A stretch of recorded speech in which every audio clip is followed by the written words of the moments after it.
교과서는 태조를 영웅으로, 세종을 성군으로 가르칩니다. 하지만 실록은 다릅니다. 포용의 리더 뒤에 숨은 전략가, 완벽한 왕 뒤에 숨은 엄격한 아버지. 오늘 조선 5명의 왕이 감춘 진짜 얼굴을 만납니다. 지금 시작합니다. 조선왕조실록은 왕의 사생활까지 적나라하게 기록했습니다. 그날 왕은 화를 참지 못하고 신하를 내쳤다는 문장 하나가 교과서에서 보던 성군의 이미지를 완전히 뒤집어 놓습니다. 우리는 역사책에서 조선의 왕들을 만나왔습니다. 나라를 세운 영웅, 백성을 사랑한 성군, 개혁을 이끈 지도자. 하지만 실록 속 왕들은 그렇게 단순하지 않았습니다. 포용력 넘치는 리더 뒤에 숨은 전략가가 있었고, 냉혹한 권력자 뒤에는 집요한 복수심이 자리했으며, 학문을 사랑한 성군 뒤에는 가족에게 가혹한 아버지가 존재했습니다. 왕위는 투표로 정해지지 않았습니다. 혈통으로 이어졌습니다. 그 말은 곧 타고난 성격 하나가 백성의 삶 전체를 좌우했다는 뜻입니다. 온화한 왕 아래서는 백성이 숨을 쉬었고, 충동적인 왕 아래서는 신하들이 목숨을 걸어야 했습니다. 실록은 이 모든 순간을 가감없이 기록했습니다. 왕의 분노도, 눈물도, 웃음도, 실수도 그대로 남겼습니다. 오늘 우리가 만날 5 왕은 모두 조선이라는 나라를 이끈 인물들입니다. 하지만 그들의 성격은 놀라울 만큼 달랐습니다. 어떤 왕은 말수가 적고 포용력이 넘쳤으며, 어떤 왕은 집요하고 냉정했고, 어떤 왕은 백성에게는 자애로웠지만 가족에게는 철저했습니다. 또 어떤 왕은 권력을 장난처럼 휘두르며 충동적으로 행동했습니다. 이 5 왕의 이야기를 통해 우리는 알게 됩니다. 왕좌 위에 앉은 사람도 결국 인간이었다는 사실을. 그리고 그 인간의 성격 하나가 한 시대 전체의 공기를 바꿨다는 진실을 말입니다. 지금부터 우리는 7가지 장면을 통해 실록이 감춘 적 없는 조선 왕들의 진짜 얼굴을 마주하게 됩니다. 첫 번째는 나라를 세운 태조 이성계의 온화함과 포용력입니다. 두 번째는 권력을 장악한 태종 이방원의 뛰어난 능력과 정치적 감각입니다. 세 번째는 그 태종이 보여준 냉혹한 복수심과 집요함입니다. 네 번째는 백성을 사랑한 세종의 학문 열정과 성군의 면모입니다. 5 번째는 그 세종이 가족에게 보여준 철저한 엄격함입니다. 6 번째는 무력으로 왕위에 오른 세조의 권력 중독적 성격입니다. 그리고 마지막 7 번째는 이 모든 왕들의 성격을 관통하는 하나의 패턴입니다. 실록은 거짓말하지 않습니다. 우리가 알던 왕들의 모습 뒤에는 전혀 다른 사람이 숨어 있었습니다. 지금부터 그 이야기를 시작합니다. 조선을 건국한 태조 이성계. 우리는 그를 활을 잘 쏘는 무장으로, 고려를 무너뜨린 혁명가로 기억합니다. 하지만 실록 속 이성계는 의외로 말수가 적고 포용력이 넘치며 겸손한 인물이었습니다. 쿠데타의 주역이라는 이미지 뒤에 부하를 예로 대하고 가족을 소중히 여기는 따뜻한 성격이 숨어 있었습니다. 그가 왕이 될 수 있었던 이유는 단지 무력 때문만이 아니었습니다. 사람들이 그를 자발적으로 따랐기 때문입니다. 태조실록 즉위년 7월 조에는 이렇게 적혀 있습니다. 상이 항상 무릎을 꿇고 새어머니를 공경하니 보는 이들이 모두 감동하였다. 이성계의 새어머니는 노비 출신이었습니다.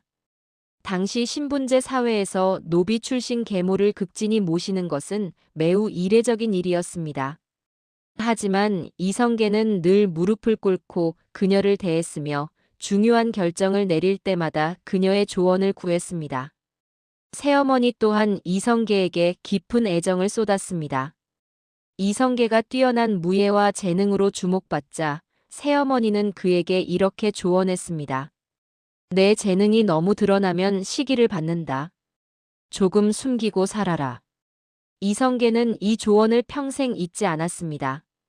그는 자신의 능력을 과시하지 않았고 부하들을 예로 대했으며 공을 독차지하지 않았습니다.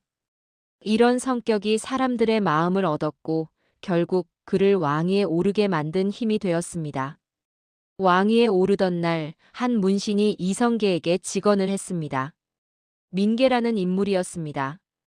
신하들은 당장 그를 처벌하자고 요구했지만 이성계는 이렇게 말했습니다. 쓴소리를 하는 신하야말로 진짜 충신이다. 그리고 민계를 벌하지 않았습니다. 오늘날 우리는 리더십을 논할 때 카리스마나 강력함을 먼저 떠올립니다.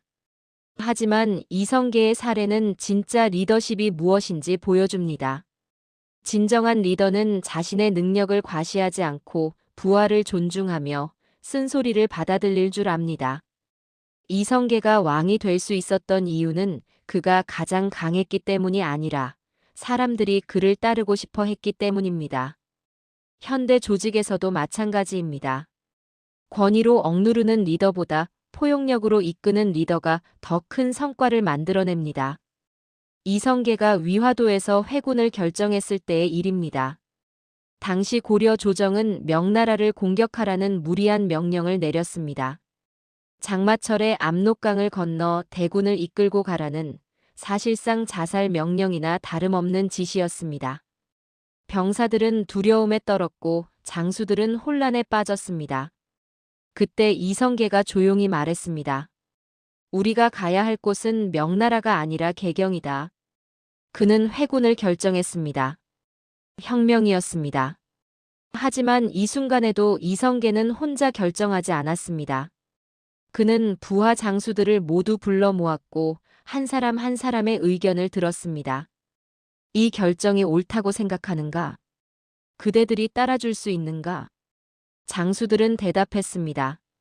장군을 따르겠습니다. 이들이 이성계를 따른 이유는 명령 때문이 아니었습니다. 이성계가 평소 그들을 어떻게 대했는지 기억했기 때문입니다. 전투가 끝나면 이성계는 늘 부하들을 먼저 챙겼습니다. 부상당한 병사를 직접 찾아가 위로했고 전공을 세운 이에게는 아낌없이 포상했습니다. 자신의 공을 독차지하지 않았고 실패의 책임은 혼자 짊어졌습니다. 병사들은 이런 장군을 본 적이 없었습니다. 고려의 다른 장수들은 병사를 소모품처럼 대했지만 이성계는 달랐습니다. 그는 병사 한 명 한 명을 사람으로 대했습니다. 그래서 위화도 회군 때 병사들은 주저없이 그를 따랐습니다. 개경으로 돌아온 이성계는 권력을 장악했지만 여전히 겸손했습니다. 왕위에 오른 뒤에도 그는 화려한 의식을 싫어했고 검소한 생활을 유지했습니다. 신하들이 왕의 위엄을 세우자고 제안하면 이성계는 이렇게 대답했습니다. 위엄은 화려함에서 나오는 것이 아니라 신뢰에서 나온다. 어느 날 한 신하가 실수로 왕 앞에서 신뢰를 범했습니다. 주변 사람들이 당장 처벌하자고 외쳤지만 이성계는 웃으며 말했습니다. 사람은 누구나 실수한다. 내가 왕이라고 해서 완벽하겠는가? 그리고 그 신하를 용서했습니다. 신하들은 이 모습을 보며 깨달았습니다. 이 왕은 두려움이 아니라 존경으로 나라를 다스리려 한다는 것을. 이 장면이 우리에게 남기는 메시지는 분명합니다. 진정한 리더는 힘으로 사람을 움직이지 않습니다. 이성계가 왕이 될 수 있었던 이유는 그가 가장 강한 무장이어서가 아니라 사람들이 그를 진심으로 따랐기 때문입니다. 실록은 이렇게 기록합니다. 상은 항상 겸손했고 부하를 예로 대했으며 공을 독차지하지 않았다. 포용과 겸손, 이것이 태조 이성계의 진짜 힘이었습니다. 오늘날 우리에게도 같은 질문이 남습니다. 나는 힘으로 이끄는 사람인가? 아니면 존경으로 이끄는 사람인가? 태조 이성계는 포용력으로 사람을 얻었습니다. 하지만 그의 아들 태종 이방원은 전혀 다른 방식을 택했습니다. 다음 장면에서는 조선에서 가장 뛰어난 정치가이자 가장 냉정한 권력자였던 태종의 두 얼굴을 만나게 됩니다. 태종 이방원. 우리는 그를 왕자의 난을 일으킨 냉혹한 권력자로 기억합니다. 하지만 실록을 들여다보면 의외의 모습이 보입니다. 어려서부터 문과에 급제한 수재였고 말재주가 뛰어난 예능형 인물이었으며 국가 경영 능력은 조선 역대 최고 수준이었습니다. 왕이 되기 전 그는 이미 조선 건국의 핵심 설계자였습니다. 아버지 이성계가 무력을 담당했다면 이방원은 정치적 전략을 담당했습니다. 태종실록 원년 11월 조에는 이렇게 적혀 있습니다. 상이 어려서부터 물리에 밝았고 연귀에 능하여 당대에 적수가 없었다. 연귀란 고려시대의 언어 유희 문화입니다. 오늘날로 치면 랩 배틀이나 토론 경연 같은 것으로 순발력과 언어 감각이 뛰어나지 않으면 승리할 수 없는 고난도 경연이었습니다. 이방원은 이 연귀에서 늘 1등을 차지했습니다. 그만큼 머리 회전이 빠르고 상황 판단이 정확했으며 말로 사람을 설득하는 능력이 탁월했습니다. 22세에 문과에 급제한 그는 고려 말 혼란한 정치 상황 속에서 빠르게 두각을 나타냈습니다. 아버지 이성계가 위화도에서 회군을 결정했을 때 실제 정치적 명분을 만들고 세력을 규합한 사람은 이방원이었습니다. 그는 정도전, 조중 같은 신진 사대부들과 연합해 새 나라의 청사진을 그렸습니다. 조선 건국 후 정치 제도와 법률을 정비하는 과정에서도 이방원의 역할은 컸습니다. 그는 단순한 무장의 아들이 아니라 나라를 설계할 줄 아는 정치가였습니다. 실록은 그의 능력을 이렇게 평가합니다. 지략이 깊고 판단이 빨랐으며 일을 처리함에 조리가 분명하였다. 이방원의 사례는 우리에게 중요한 교훈을 줍니다. 성공하는 리더는 단 하나의 능력만 뛰어난 사람이 아닙니다. 전략적 사고, 언어 능력, 인맥 관리, 상황 판단 등 여러 능력이 조화를 이룰 때 진짜 성과가 나옵니다. 이방원은 무력으로 왕이 된 것이 아니라 정치적 전략과 설득력으로 왕위에 올랐습니다. 오늘날 조직에서도 마찬가지입니다. 한 가지 능력만 뛰어난 사람보다 여러 능력을 균형 있게 갖춘 사람이 더 큰 영향력을 발휘합니다. 조선 건국 직후 나라는 혼란스러웠습니다. 새 왕조를 세웠지만 내부 권력 다툼이 격화되고 있었습니다. 특히 정도전과 이방원 사이의 갈등이 심각했습니다. 정도전은 재상 중심의 정치를 원했고 이방원은 왕권 중심의 정치를 원했습니다. 두 사람 모두 조선 건국의 공신이었지만 나라의 미래에 대한 비전은 완전히 달랐습니다. 1398년 긴장은 폭발했습니다. 정도전이 왕자들을 제거하려 한다는 정보가 들어왔습니다. 이방원은 즉시 움직였습니다. 그는 먼저 자신을 따르는 무장들을 모았습니다. 그리고 각 왕자들에게 사람을 보내 상황을 설명하고 동맹을 제안했습니다. 밤새 이루어진 이 작업은 치밀했습니다. 이방원은 단순히 무력으로 밀어붙이지 않았습니다.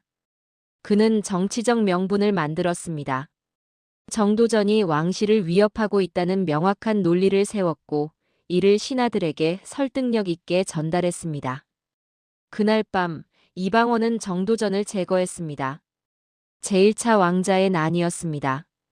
하지만 이 과정에서도 이방원의 정치적 감각이 드러났습니다. 그는 무차별적으로 피를 흘리지 않았습니다. 핵심 인물만 제거하고 나머지는 포섭했습니다. 또한 아버지 태조에게 모든 결정권을 돌리며 자신의 정당성을 확보했습니다. 저는 단지 아버지와 왕실을 지키려 했을 뿐입니다. 이 말 한마디가 많은 신하들을 설득했습니다. 이후 이방원은 조선의 실질적 권력자가 되었지만 곧바로 왕위에 오르지 않았습니다. 그는 형 방과를 왕으로 추대했습니다. 정종이 된 방과는 명목상 왕이었고 실제 권력은 이방원이 쥐고 있었습니다. 이방원은 왜 이런 선택을 했을까요? 그는 알고 있었습니다. 권력을 급하게 차지하면 반발이 크다는 것을.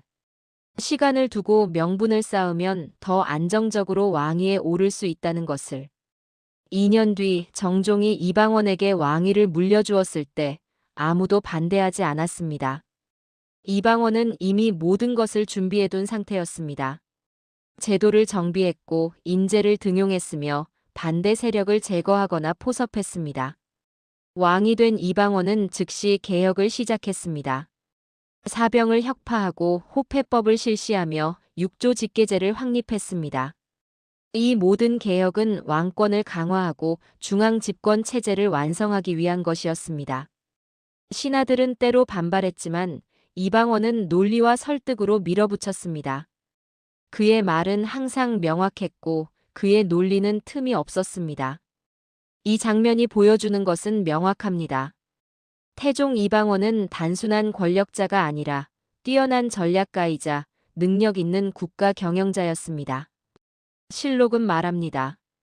상은 지략이 깊고 결단이 빨랐으며 일을 처리함에 틈이 없었다. 능력과 전략, 이것이 태종을 왕으로 만든 진짜 힘이었습니다. 오늘날 우리에게도 같은 질문이 남습니다.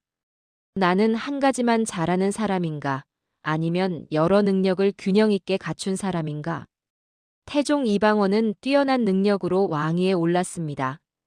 하지만 권력 위에 선 그의 모습은 예상과 달랐습니다.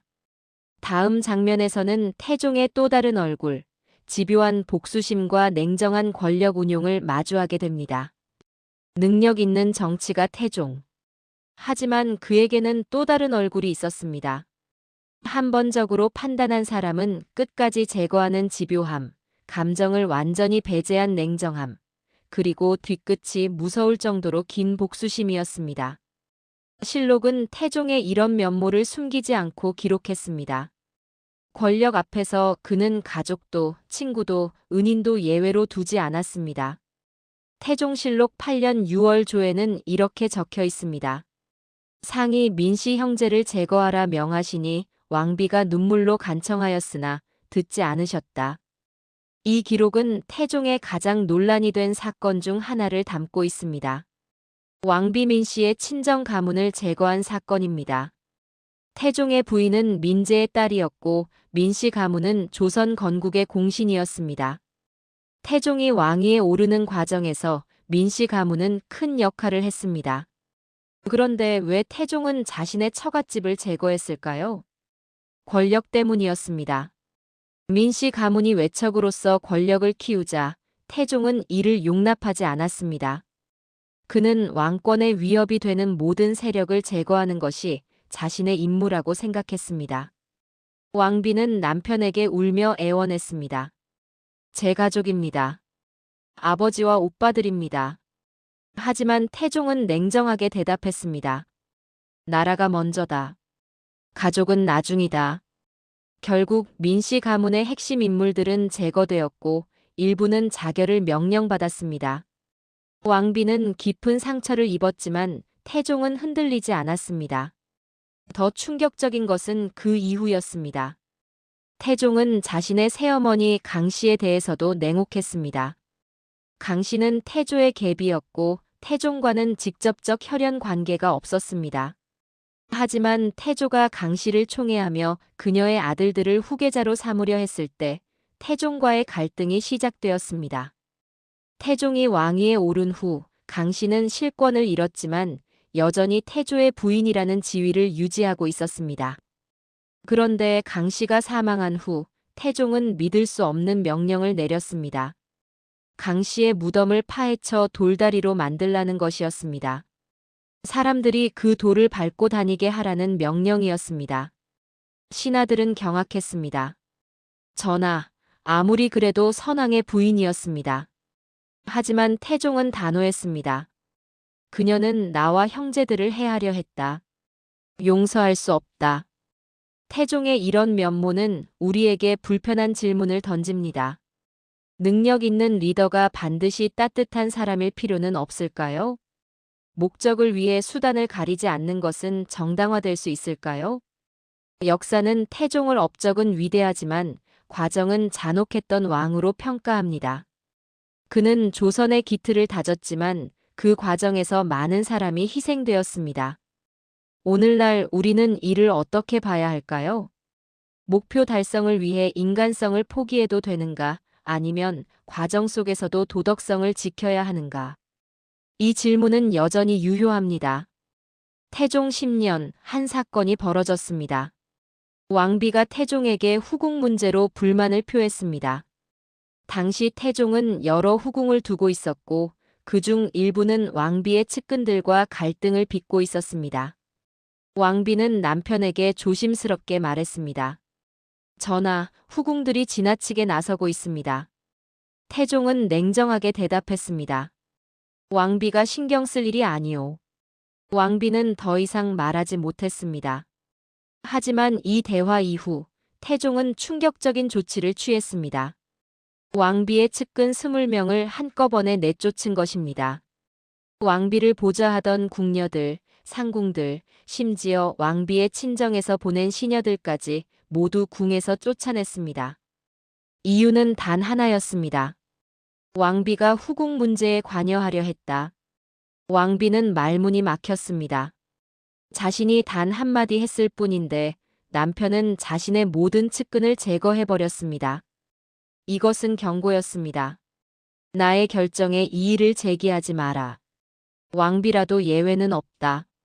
신하들도 이 사건을 보며 깨달았습니다.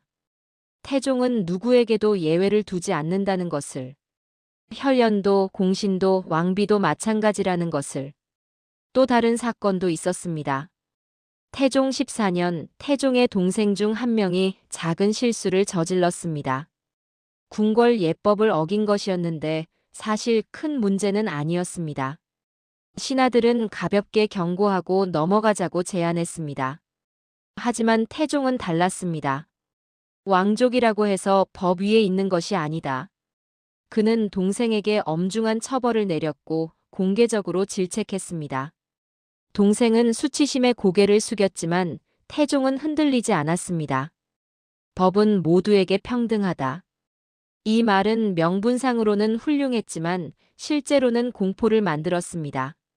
왕족조차 용서받지 못한다면 신하들은 어떻게 해야 하는가? 모두가 태종의 눈치를 보게 되었습니다.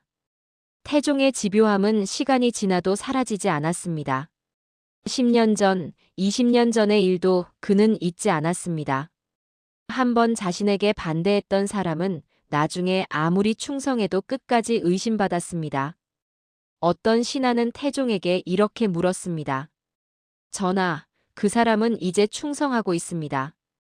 용서하실 수 없습니까? 태종은 짧게 대답했습니다.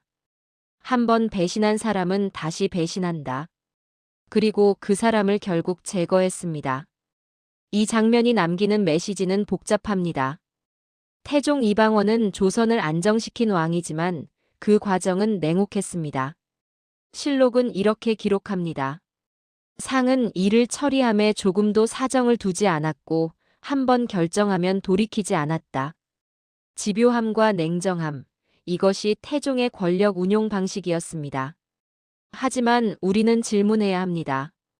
목표가 수단을 정당화할 수 있는가? 능력이 도덕성을 대체할 수 있는가? 역사는 여전히 이 질문에 명확한 답을 주지 못하고 있습니다. 태종은 냉정함으로 왕권을 지켰습니다. 하지만 그의 아들 세종은 전혀 다른 길을 선택했습니다. 다음 장면에서는 백성을 사랑하고 학문에 몰두했던 세종의 성군다운 면모를 만나게 됩니다. 세종대왕. 조선 최고의 성군, 한글을 만든 왕, 과학과 문화를 발전시킨 지도자. 우리는 세종을 완벽한 왕으로 기억합니다. 그리고 실제로 세종은 많은 면에서 완벽에 가까웠습니다. 백성을 진심으로 사랑했고 학문에 미쳐 있었으며 신하들의 말을 경청하는 겸손한 왕이었습니다. 하지만 그 완벽함 뒤에는 놀라운 성격적 특징이 숨어 있었습니다. 세종실록 즉위년 8월 조에는 이렇게 적혀 있습니다. 상이 어려서부터 학문을 좋아하여 밤낮으로 책을 놓지 않았고 신하들이 말리어도 듣지 않으셨다. 세종은 어려서부터 남달랐습니다. 형 양형대군이 술과 여자를 밝히며 문제를 일으킬 때 세종은 서재에 앉아 책을 읽었습니다. 왕자들이 무예 연습을 할 때 세종은 유학경전을 암송했습니다. 아버지 태종은 이런 세종을 보며 생각했습니다. 저 아이는 왕이 될 성품이다. 세종은 권력욕이 없었습니다. 형이 세자였는데도 아무런 불만이 없었고 오히려 형을 도우려 했습니다. 하지만 형 양형떼구는 세자 자격이 없었습니다. 태종은 결단을 내렸고 세종이 왕위에 올랐습니다. 왕이 된 세종은 즉시 자신의 색깔을 드러냈습니다. 아버지 태종이 권력과 통제로 나라를 다스렸다면 세종은 학문과 소통으로 다스렸습니다. 세종은 신하들과 토론하는 것을 즐겼습니다. 지편전을 만들어 젊은 학자들을 모았고 그들과 밤새 학문을 논했습니다. 때로는 신하가 왕보다 더 많은 말을 했지만 세종은 개의치 않았습니다. 좋은 의견이다. 계속해보라. 이런 왕은 처음이었습니다. 백성에 대한 사랑도 각별했습니다. 한글을 만든 이유도 백성 때문이었습니다. 백성이 말하고 싶은 것이 있어도 글을 몰라 표현하지 못하는 것이 안타깝다. 신하들은 반대했습니다. 중국 문자를 버리면 오랑캐가 됩니다. 하지만 세종은 끝까지 밀어붙였습니다. 백성이 중요하다. 세종의 사례는 오늘날 리더십의 본질을 보여줍니다. 진정한 리더는 권력을 위해 일하지 않고 사람을 위해 일합니다. 세종이 위대한 이유는 그가 똑똑해서가 아니라 그 똑똑함을 백성을 위해 사용했기 때문입니다. 현대 사회에서도 마찬가지입니다. 능력이 중요한 것이 아니라 그 능력을 어디에 사용하느냐가 중요합니다. 세종은 자신의 모든 능력을 백성의 삶을 개선하는 데 쏟았습니다. 세종 15년 한 가뭄이 조선을 강타했습니다. 비가 오지 않아 농작물이 말라갔고 백성들은 굶주림에 시달렸습니다. 신하들은 하늘의 제사를 지내자고 제안했습니다. 하지만 세종은 다르게 생각했습니다. 제사로 비가 온다면 가뭄이 있을 리 없다. 우리가 할 일은 백성을 돕는 것이다. 세종은 즉시 구호 정책을 펼쳤습니다. 곡식을 풀어 백성에게 나눠주고 세금을 면제하고 빚을 탕감해 주었습니다. 그리고 자신도 식사를 줄였습니다. 백성이 굶주리는데 내가 배불리 먹을 수 없다. 신하들이 만류했지만 세종은 듣지 않았습니다. 가뭄이 끝날 때까지 세종은 하루 2끼만 먹었고 고기를 입에 대지 않았습니다. 백성들은 이 소식을 듣고 눈물을 흘렸습니다. 우리 왕은 진짜 우리를 생각하신다. 또 다른 일화도 있습니다. 세종은 밤늦게까지 일하는 것으로 유명했습니다. 어느 날 밤 신하들이 퇴근하려 할 때 세종이 불렀습니다. 잠깐 이 문제를 함께 논의하고 싶다. 신하들은 피곤했지만 어쩔 수 없이 남았습니다. 그런데 세종은 미안해했습니다. 늦은 시간에 불러서 미안하다. 하지만 이 문제는 백성과 직결된 일이라 미룰 수 없었다. 신하들은 감동했습니다. 왕이 신하에게 미안하다고 말하는 것은 매우 이례적인 일이었습니다. 세종의 학문 사랑도 대단했습니다. 그는 책을 너무 많이 읽어서 눈이 나빠졌고 허리도 아팠습니다. 신하들이 건강을 걱정하며 휴식을 권했지만 세종은 듣지 않았습니다. 시간이 아깝다. 배울 것이 너무 많다. 어느 날 한 신하가 용기를 내어 말했습니다. 전하께서 쓰러지시면 나라는 어떻게 됩니까? 세종은 잠시 멈췄다가 대답했습니다. 그래도 멈출 수 없다. 내가 더 배워야 백성을 더 잘 다스릴 수 있다. 지편전 학사들과의 관계도 특별했습니다. 세종은 그들을 단순한 신하가 아니라 동료 학자로 대했습니다. 한글을 만들 때도 세종은 학사들과 수없이 토론했습니다. 이 글자는 발음이 자연스러운가? 백성이 쉽게 배울 수 있을까? 학사들은 자유롭게 의견을 냈고 세종은 그 모든 의견을 경청했습니다. 때로는 젊은 학사의 의견이 채택되기도 했습니다. 세종은 나이나 지위가 아니라 논리와 타당성으로 판단했습니다. 이 장면이 보여주는 것은 명확합니다. 세종은 권력이 아니라 책임으로 나라를 다스렸습니다. 실록은 말합니다. 상은 학문을 사랑하고 백성을 근심하며 자신보다 나라를 먼저 생각하셨다. 학문과 사랑, 이것이 세종을 성군으로 만든 진짜 힘이었습니다. 오늘날 우리에게도 같은 질문이 남습니다. 나는 나를 위해 일하는가 아니면 다른 사람을 위해 일하는가? 세종은 백성에게 완벽한 왕이었습니다. 하지만 가족에게는 전혀 다른 모습이었습니다. 다음 장면에서는 세종의 또 다른 얼굴, 가족에 대한 철저함과 엄격함을 마주하게 됩니다. 백성을 사랑한 성군 세종. 하지만 그는 가족에게는 놀라울 만큼 엄격했습니다. 아들이 잘못하면 가차없이 처벌했고 며느리가 실수하면 바로 내쫓았으며 원칙을 어긴 가족에게는 어떤 변명도 받아들이지 않았습니다. 백성에게는 따뜻했지만 가족에게는 차가웠던 세종의 이중적 면모가 실록에 고스란히 기록되어 있습니다. 세종실록 14년 3월 조에는 이렇게 적혀 있습니다. 광평대군이 주색에 빠지자 상이 크게 노하여 대군의 자기를 박탈하고 서인으로 강등시켰다. 광평대군은 세종의 5째 아들이었습니다. 왕자로서 부족함 없이 자랐지만 성인이 된 후 술과 여자에 빠져들었습니다. 당시 왕족의 사생활 문제는 흔한 일이었습니다. 많은 왕들이 자식의 이런 행동을 눈감아주거나 가볍게 타이르고 넘어갔습니다. 하지만 세종은 달랐습니다. 그는 아들을 불러 엄중히 경고했습니다. 왕족은 백성의 모범이 되어야 한다. 내 행동은 왕실의 명예를 더럽히고 있다. 광평대군은 잠시 조심했지만 곧 다시 예전 습관으로 돌아갔습니다. 세종은 더 이상 참지 않았습니다. 대군 자기를 박탈하고 서인으로 강등시켰습니다. 왕자에서 평민이 된 것입니다. 신하들은 충격을 받았습니다. 전하, 아무리 그래도 아드님입니다. 하지만 세종은 단호했습니다. 왕자라고 해서 원칙 밖에 있는 것이 아니다. 며느리들에 대해서도 마찬가지였습니다. 세종의 며느리 중 여러 명이 궁에서 쫓겨났는데 그 이유는 대부분 사소한 것들이었습니다. 시부모에게 예를 갖추지 않았다거나 궁궐 규율을 어겼다거나 다른 며느리와 다퉜다거나 다른 왕들이라면 가볍게 경고하고 넘어갔을 일들이었습니다.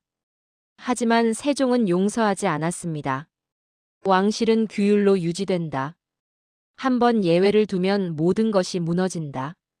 세종의 이런 면모는 우리에게 불편한 질문을 던집니다. 공적으로는 훌륭하지만 사적으로는 냉정한 사람을 어떻게 평가해야 할까요? 원칙을 지키는 것과 인정을 베푸는 것, 둘 사이의 균형은 어디에 있을까요? 세종은 분명 위대한 왕이었지만 아버지로서 남편으로서는 따뜻하지 않았습니다. 오늘날 우리 사회에서도 비슷한 고민이 존재합니다. 일에서는 완벽하지만 가정에서는 소홀한 사람들, 원칙을 지키느라 관계를 희생하는 사람들. 세종의 사례는 우리에게 묻습니다. 공과 사, 원칙과 인정, 무엇이 더 중요한가? 세종 20년 또 다른 사건이 벌어졌습니다. 세종의 며느리 중 한 명이 친정 식구들과 자주 만났습니다. 당시 왕실 규율상 왕자비는 함부로 친정을 드나들 수 없었습니다. 외척의 권력 확대를 막기 위한 조치였습니다. 하지만 이 며느리는 그리운 마음에 몇 번 친정을 방문했습니다.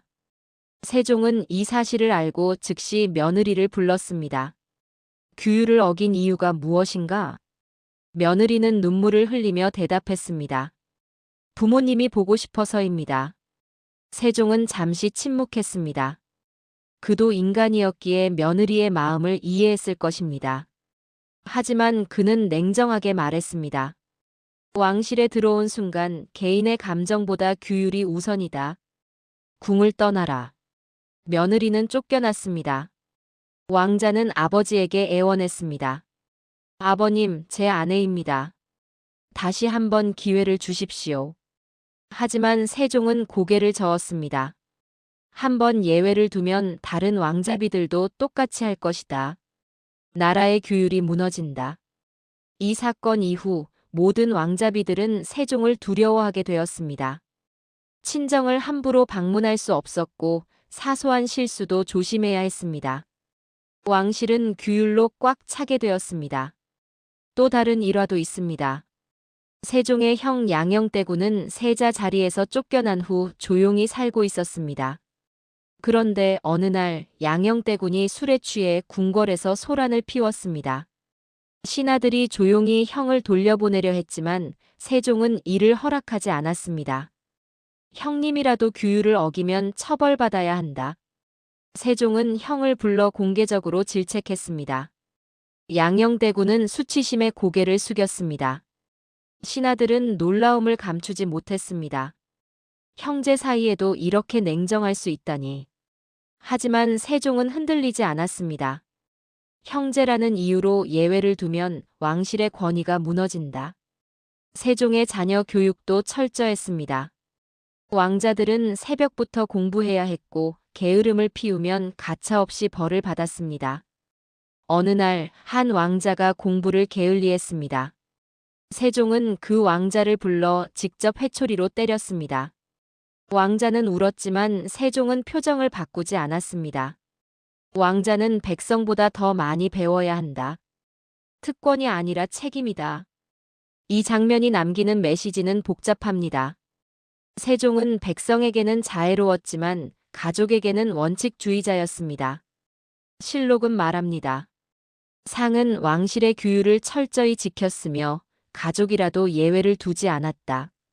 원칙과 냉정함, 이것이 세종의 또 다른 얼굴이었습니다. 우리는 질문해야 합니다. 공적 완벽함이 사적 냉정함을 정당화할 수 있는가? 원칙이 관계보다 중요한가? 역사는 여전히 명확한 답을 주지 못하고 있습니다. 세종은 원칙으로 왕실을 지켰습니다. 하지만 그의 조카 세조는 원칙이 아니라 힘으로 왕위를 차지했습니다. 다음 장면에서는 무력과 권력에 중독된 세조의 충동적 성격을 마주하게 됩니다. 세조 이후 조선 역사상 가장 논란이 많은 왕 중 하나입니다. 조카 단종을 몰아내고 왕위에 올랐으며 반대파를 가차없이 제거했습니다. 하지만 실록 속 세조의 모습은 단순한 찬탈자가 아니었습니다. 그는 무예광이었고 권력을 장난처럼 휘두르는 충동적 인물이었으며 기분에 따라 결정을 내리는 예측 불가능한 왕이었습니다. 세조실록 3년 9월 조에는 이렇게 적혀 있습니다. 상이 활쏘기와 말타기를 즐기시어 하루도 거르지 않으셨다. 세조는 어려서부터 무예에 탁월했습니다. 활쏘기, 말타기, 사냥 등 모든 분야에서 뛰어났고 무예 연습을 삶의 최우선 순위에 두었습니다. 형 문종이 책을 읽을 때 세조는 활을 쏘았습니다. 조카 단종이 유학을 공부할 때 세조는 말을 탔습니다. 그는 무력이 권력의 핵심이라고 믿었습니다. 실제로 세조가 왕위에 오를 수 있었던 것도 무력 때문이었습니다. 1453년 계유정난. 세조는 무력으로 권력을 장악했고 조카 단종을 왕위에서 끌어내렸습니다. 이 과정에서 많은 충신들이 희생되었지만 세조는 흔들리지 않았습니다. 왕이 된 후에도 세조는 무예를 멈추지 않았습니다. 매일 아침 활을 쏘고 오후에는 말을 탔으며 저녁에는 사냥을 나갔습니다. 신하들이 국사를 논의하자고 하면 세조는 이렇게 대답했습니다. 활 쏘고 나서 하자. 그의 권력 운용 방식도 충동적이었습니다. 기분이 좋으면 갑자기 벼슬을 주고 기분이 나쁘면 즉시 처벌했습니다. 어느 날 세조는 2명의 정승을 불렀습니다. 신숙주와 구치관이었습니다. 세조는 2사람의 이름으로 말장난을 시작했습니다. 숙주는 묵은 술이고 치관은 관을 만드는 것이니 묵은 술로 관을 씻는구나. 그리고 크게 웃으며 2사람에게 벌주를 내렸습니다. 신하들은 당황했지만 세조는 즐거워했습니다. 세조의 사례는 권력의 본질에 대해 생각하게 만듭니다. 힘으로 얻은 권력은 언제나 불안정합니다. 세조는 왕위에 올랐지만 평생 정당성 문제에 시달렸습니다. 사육신의 죽음, 단종의 유배, 충신들의 반발. 이 모든 것이 세조를 괴롭혔습니다. 오늘날에도 마찬가지입니다. 정당한 절차 없이 얻은 지위는 결코 안정적일 수 없습니다. 세조는 무력으로 왕이 되었지만 그 무력이 그를 진정한 왕으로 만들어주지는 못했습니다. 세조 5년 한 사건이 벌어졌습니다. 세조가 사냥을 나갔다가 돌아오는 길이었습니다. 기분이 좋았던 세조는 길에서 만난 한 선비에게 물었습니다. 그대는 무슨 벼슬을 하고 있는가? 선비는 대답했습니다. 아직 벼슬이 없습니다. 세조는 즉석에서 명령했습니다. 그럼 오늘부터 현감을 하라. 선비는 놀라서 어쩔 줄 몰랐습니다. 신하들도 당황했습니다. 전하, 이 사람이 어떤 사람인지도 모르는데 어떻게. 하지만 세조는 웃으며 말했습니다. 기분이 좋으니 벼슬을 주고 싶다. 문제 있나? 신하들은 입을 다물 수밖에 없었습니다. 결국 그 선비는 현감이 되었습니다. 하지만 며칠 후 세조의 기분이 바뀌었습니다. 다른 신하가 작은 실수를 했는데 세조는 갑자기 화를 냈습니다. 당장 파직하라. 신하들이 만류했지만 소용없었습니다. 내가 왕이다. 내 마음대로 할 수 없는가? 이런 일이 반복되자 신하들은 세조의 눈치를 보게 되었습니다. 언제 벼슬을 받을지, 언제 처벌받을지 알 수 없었기 때문입니다. 또 다른 일화도 있습니다. 세조는 사냥을 너무 좋아한 나머지 국사를 미루기도 했습니다. 어느 날 중요한 회의가 예정되어 있었는데 세조가 나타나지 않았습니다. 신하들이 찾아보니 세조는 궁 밖에서 사냥을 하고 있었습니다. 신하들이 급히 보고했습니다. 전하, 회의 시간입니다. 세조는 짜증을 냈습니다. 아직 사냥이 끝나지 않았다. 기다려라. 신하들은 몇 시간을 기다려야 했고 회의는 저녁 늦게서야 시작되었습니다. 세조의 충동성은 정치에도 영향을 미쳤습니다. 어떤 정책은 갑자기 시작되었다가 갑자기 중단되었습니다. 세조가 이건 좋은 생각이다라고 하면 즉시 시행되었고 이건 별로다라고 하면 즉시 폐기되었습니다. 장기적 계획이나 일관성보다는 세조의 기분과 판단이 모든 것을 결정했습니다. 한 신하가 용기를 내어 조언했습니다. 전하, 정책은 신중하게 결정하고 꾸준히 추진해야 효과가 있습니다. 세조는 눈을 부릅떴습니다. 그대는 내가 신중하지 못하다는 말인가? 신하는 급히 고개를 숙였습니다. 그런 뜻이 아닙니다. 세조는 한동안 노려보다가 손을 저었습니다. 물러가라. 2일 이후 아무도 세조에게 직언하지 못했습니다. 이 장면이 보여주는 것은 분명합니다. 세조는 무력으로 왕이 되었지만 무력이 그를 진정한 왕으로 만들어주지는 못했습니다. 실록은 말합니다. 상은 무예를 좋아하고 권력을 즐겼으나 정치는 일관되지 못하였다. 무력과 충동, 이것이 세조의 한계였습니다. 오늘날 우리에게도 같은 질문이 남습니다. 힘으로 얻은 것은 진정으로 내 것이 될 수 있는가? 권력이 사람을 완성시키는가 아니면 사람이 권력을 완성시키는가? 세조는 무력으로 왕위에 올랐습니다. 하지만 그의 이야기는 우리에게 권력의 한계를 보여줍니다. 지금까지 5왕의 이야기를 살펴보았습니다.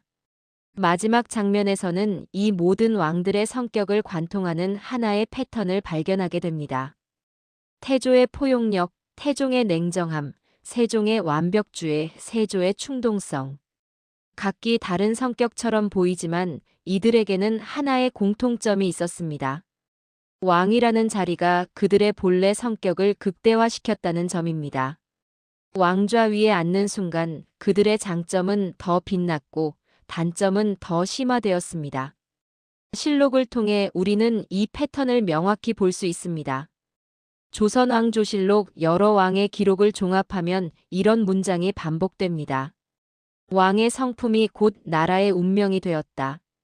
조선은 왕권 중심 국가였습니다. 민주주의가 아니었기에 왕의 성격 하나가 나라 전체에 영향을 미쳤습니다. 태조의 포용력은 건국 초기의 불안정한 상황을 안정시켰습니다. 그가 신하들을 포용하지 않았다면 조선은 시작부터 분열되었을 것입니다. 태종의 냉정함은 왕권을 강화하고 제도를 정비했습니다. 그가 냉정하지 않았다면 조선은 신하들의 권력 다툼에 휘말렸을 것입니다. 세종의 완벽주의는 문화와 과학을 꽃피웠습니다. 그가 학문에 몰두하지 않았다면 한글도 없었고 과학기술도 발전하지 못했을 것입니다. 세조의 무력 중심주의는 외적의 침입을 막았습니다.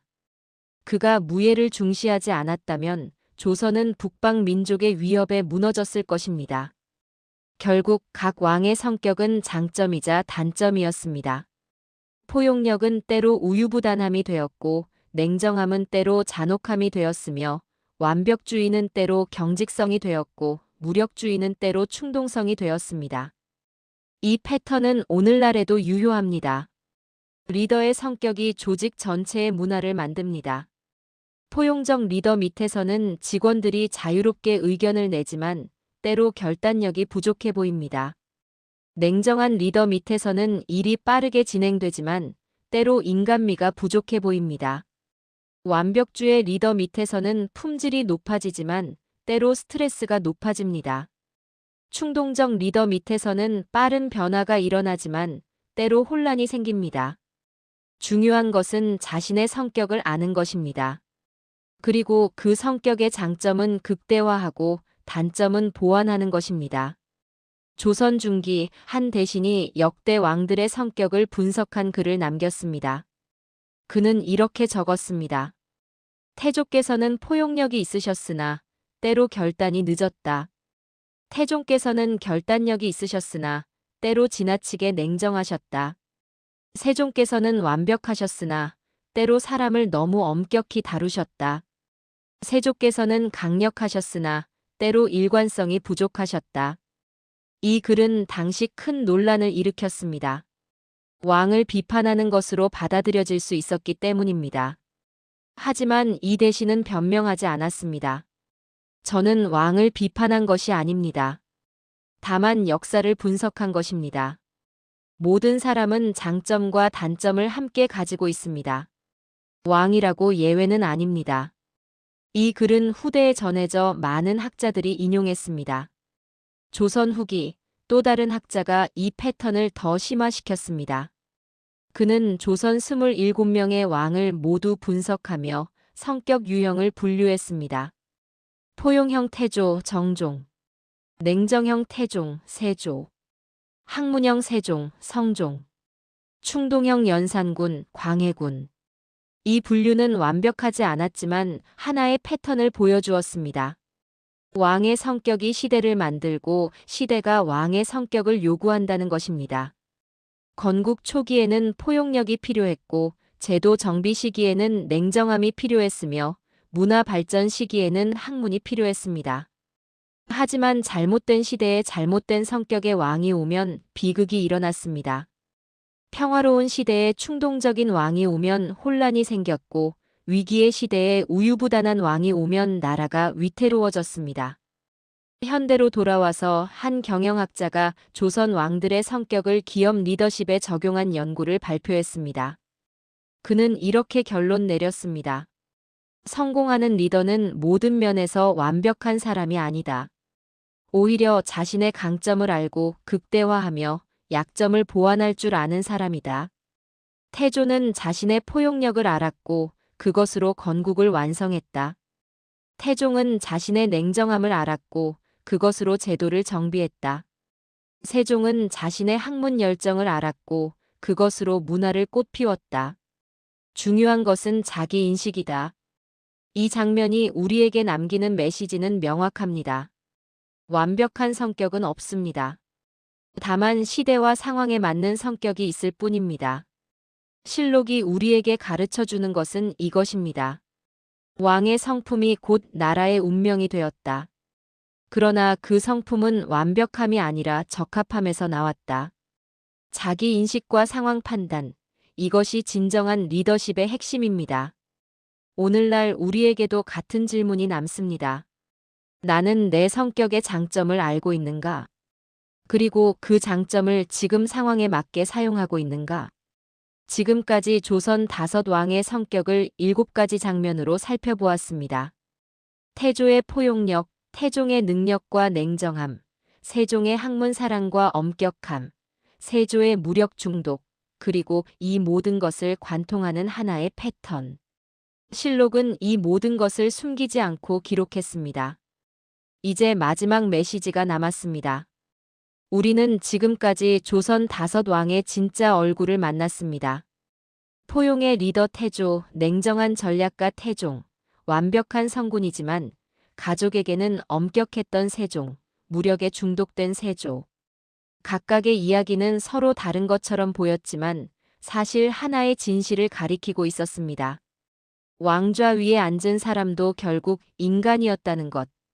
그리고 그 인간의 성격 하나가 한 시대 전체의 공기를 바꿨다는 것입니다. 실록은 이를 분명히 증언합니다.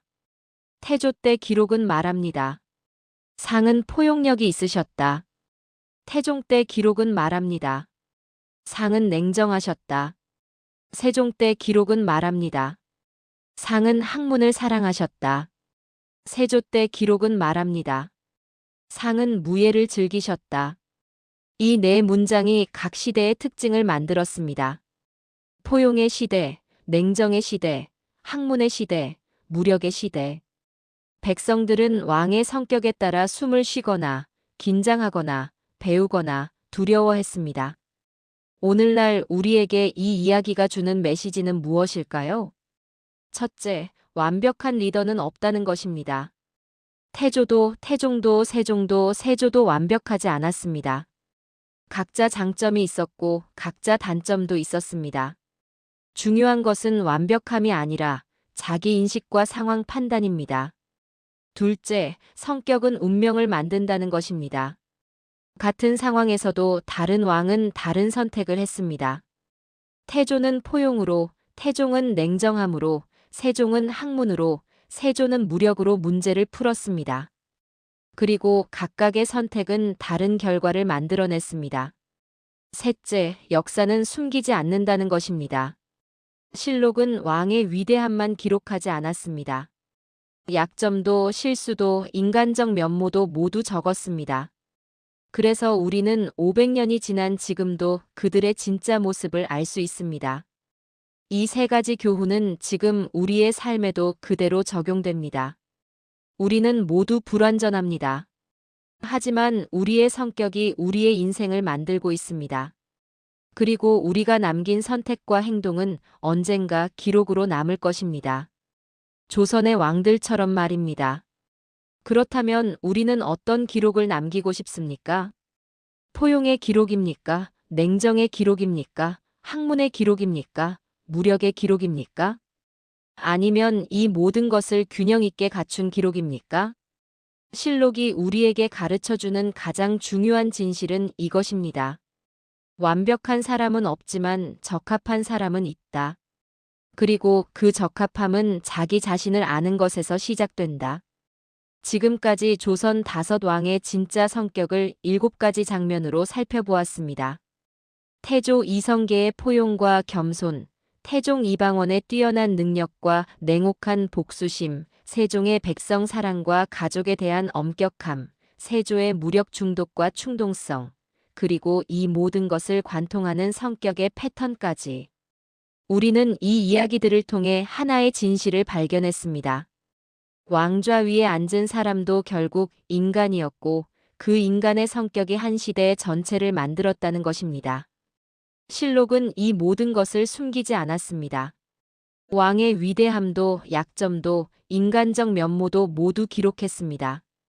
그래서 우리는 지금도 그들의 진짜 모습을 알 수 있습니다. 교과서는 영웅을 만들지만 실록은 인간을 보여줍니다. 그리고 바로 그 인간의 모습 속에서 우리는 진짜 역사를 배웁니다. 여러분은 오늘 이야기 중 어느 장면이 가장 마음에 남으셨나요? 태조의 포용력이었나요? 태종의 냉정함이었나요? 세종의 완벽주의였나요? 아니면 세조의 충동성이었나요? 댓글로 여러분의 생각을 남겨주세요. 여러분의 해석이 이 역사를 더 풍성하게 만듭니다. 그리고 다루고 싶은 다른 왕이나 시대가 있다면 알려주세요. 실록에는 아직 우리가 발견하지 못한 이야기들이 무궁무진합니다. 좋아요와 구독은 이 채널이 더 많은 역사 이야기를 발굴하는데 큰 힘이 됩니다. 역사는 먼 과거의 기록이 아닙니다. 지금 우리의 선택과 삶을 비춰주는 거울입니다. 조선의 왕들이 그랬듯 우리도 지금 이 순간 우리만의 역사를 만들어가고 있습니다. 긴 시간 함께 해주셔서 감사합니다. 다음 이야기에서 또 다른 역사의 숨결을 함께 만나러 가겠습니다. 여러분의 하루에도 지혜로운 선택이 가득하기를 바랍니다.